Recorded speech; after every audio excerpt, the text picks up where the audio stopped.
population, not for those exceptions who will always be creating some nuisance or who will be coming up with some nuisance value. So that is the broader picture out here. I know we're going to run out of time, but I must speak. I'm very disliked for exactly going against the why do we have to, have any kind of award, because aren't we helping you do your job better? Shouldn't you want to do your job better? But I really like what you're aiming at is we start with this, we get people excited, and then we get the learning culture, make it muscle memory, right? Which is what should happen. But I think this also goes back to us as children, the way we've been conditioned to, if you do something well, you will be rewarded, and it starts right there. And do organizations have the bandwidth or the appetite to allow us to course correct that?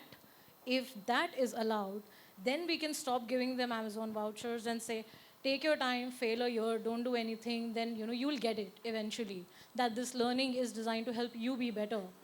Till then, I still don't do the vouchers, and I'm still pretty hated for that. But this is a nice way of doing it. Get them into baby steps. Get your awards first, and then we'll take away the awards, and we'll see how many of you stick. But I don't know how many of you battle with this, but it's a thought to have, because we are treating them like children, because they are going to behave like that. We're asking something of them. Yeah, please.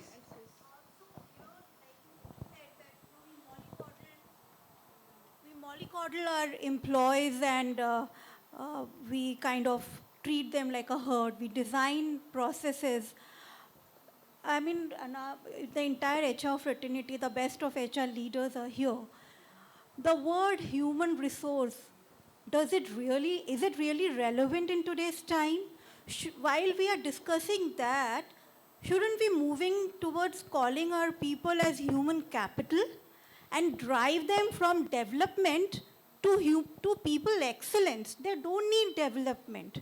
And let them ask the question, WIFM, what's in it for me?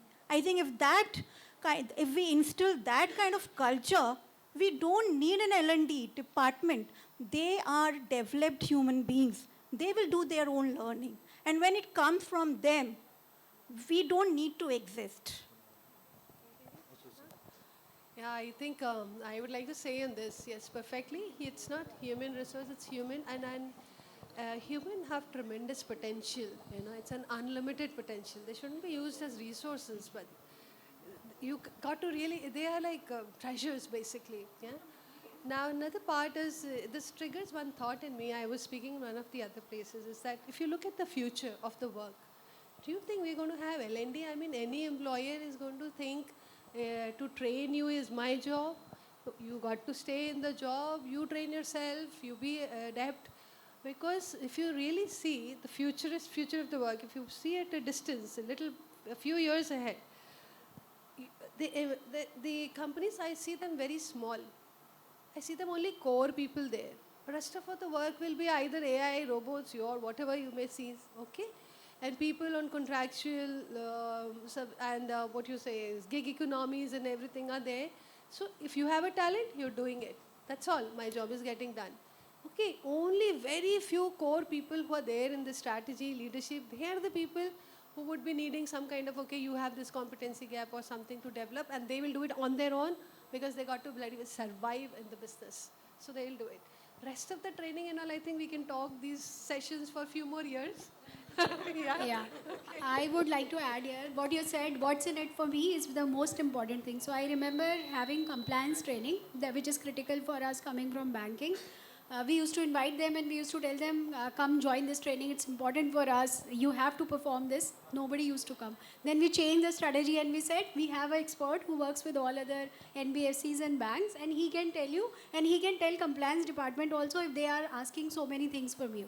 So everybody was in. We didn't have to ask anybody, no reminders. Everyone was in.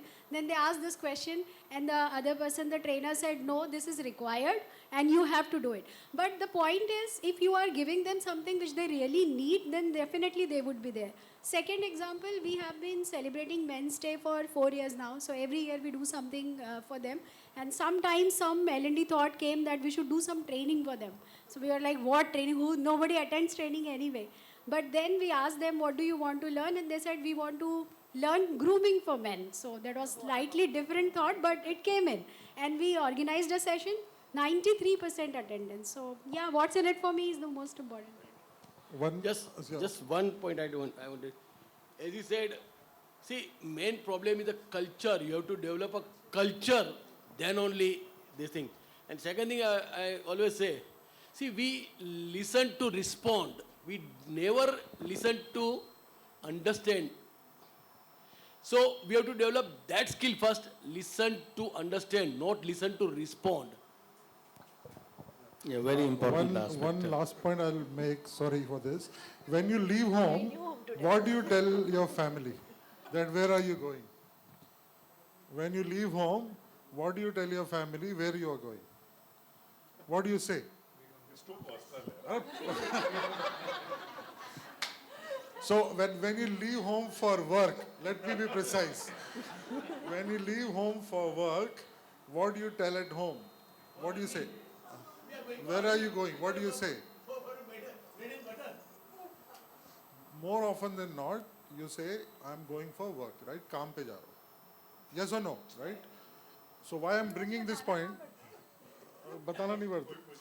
So the intent, look.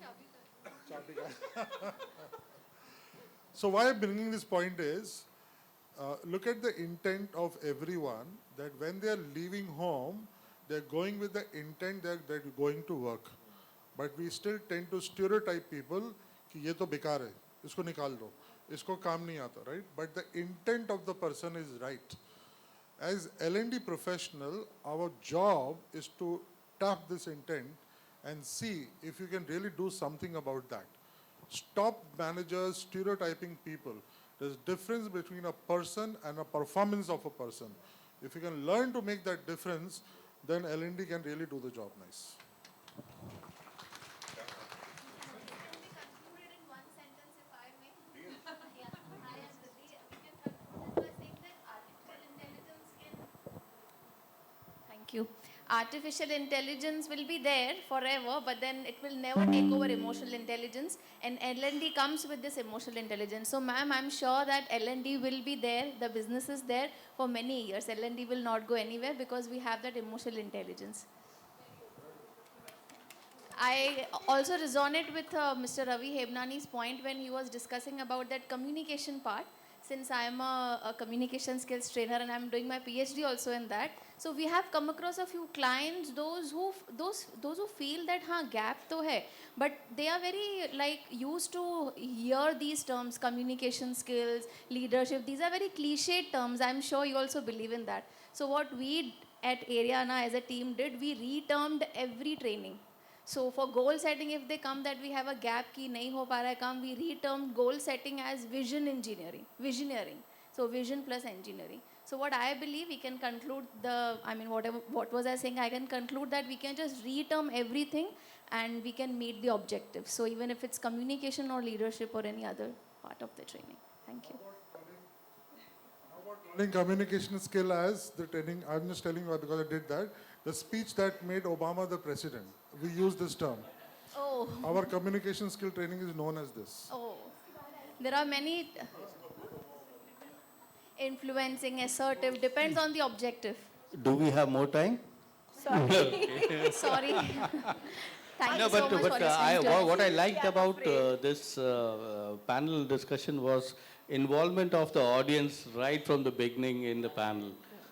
So with that, since we have been given an indication to close out, I would like to thank all the panelists for participating and the audience or the participants supporting us. Thank you so much.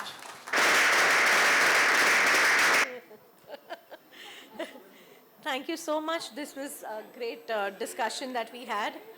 And really sorry, I would request Mr. Ronit Kapoor for next time.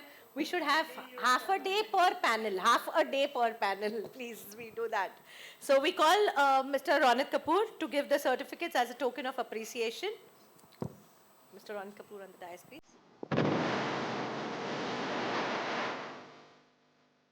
We call upon Dr. Kavindra Pant, please.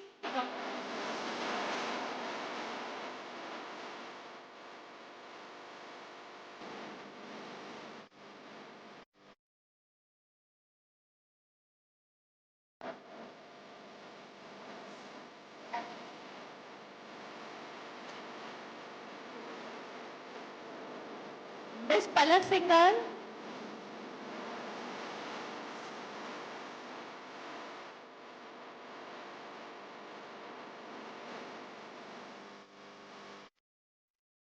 Dr. Archana Yameshwari Ashok Upadhyay, can we have you on the dais, please?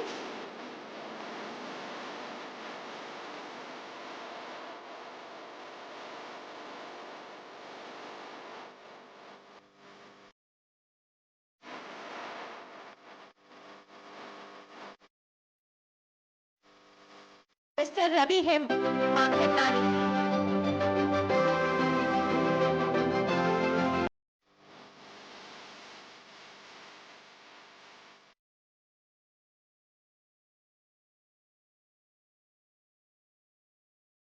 Can we have Miss Gauri Das? Can we hear for her, everybody? Please.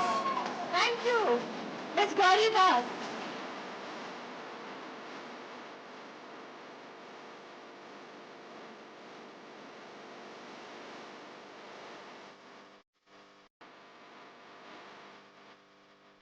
We would like to call upon Mr. Sahil Nair, please.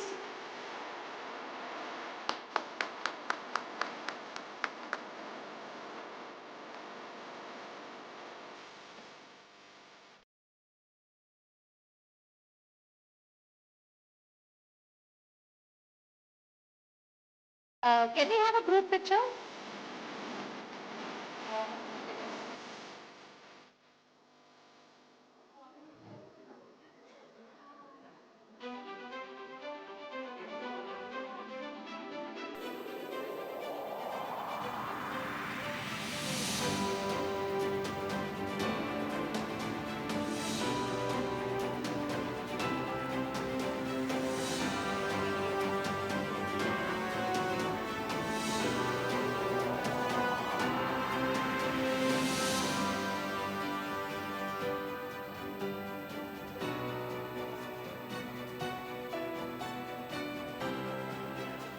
Thank you, everybody. It was a great discussion, and